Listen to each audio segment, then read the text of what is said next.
आप में किसी मौलाना साहब ने बयान किया कि अल्लाह ताला बंदे को रिज़्क खिलाते हैं।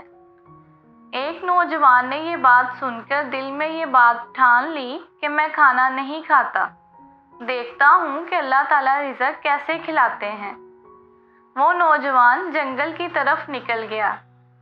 चुनाचे इसकी माँ ने पराठा और सालन बनाया और जंगल में इसके पास खाना रखकर वापस आ गई। अब खाना भी पड़ा था और नौजवान भी लेटा हुआ था। जब इसे खाने की खुशबू आने लगी तो वहां से उठकर 30-40 फीट के फासले पर जाकर लेट गया। वहां इर्द गिर्द के कुछ डाकू थे जो इस जगह इकट्ठे होकर प्लानिंग करते थे। इनके लिए ये एक महफूज जगह थी। जब वो दोपहर के वक्त वहां आकर बैठे तो इनको खाने की खुशबू आई। एक ने कहा कि तलाश करना चाहिए। चुनाचे तलाश करने पर इन्हें खाना मिल गया। इनमें से एक कहने लगा, आज तो मौज बन गई। इनका जो बड़ा था वो बहुत होशियार आदमी था। इसने कहा, मुझे लगता है किसी बंदे ने हमें मारने के लिए जहर मिलाई है। देखो, यहाँ कोई करीब ही छुपा होगा। जब उन्होंने ढूंढा तो इन्हें वो साहब लेटे हुए नजर आए। उन्होंने इसे बालों से पकड़ लिया और पूछा, ये खाना तुमने रखा है? तुमने इसमें जहर मिलाया है? उन्होंने नौजवान को पहले खाना खाने को कहा।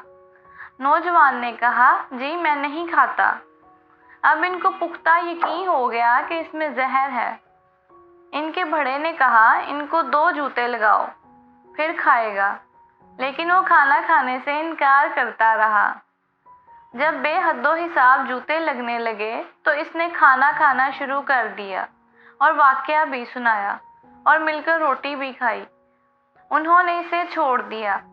अच्छी खासी मरम्मत की वजह से इसके जिस्म पर जूतों के निशान पड़ गए।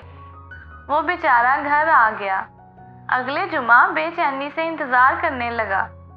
अगले जुमा मौलाना साहब ने फिर तकरीर की, अल्लाह ताला हर हाल में इंसान को रिज़्क पहुंचाते हैं। जब वो बयान और नमाज के बाद फारिग हुए तो इसने कहा, मौलाना साहब आप अधूरे मसले बयान ना किया करें। उन्होंने कहा, मैं तो पूरे मसले बयान करता हूँ।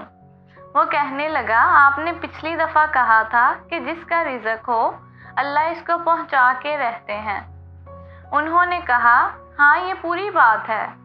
नौजवान ने कहा, जी नहीं, पूरा मसला ये है कि जिसका रिज़्क हो अल्लाह इसको पहुंचा के रहते हैं, और जो रिज़्क ना खाना चाहे अल्लाह ताला इसको जूते मार मार कर खिलाते हैं। Thanks for watching.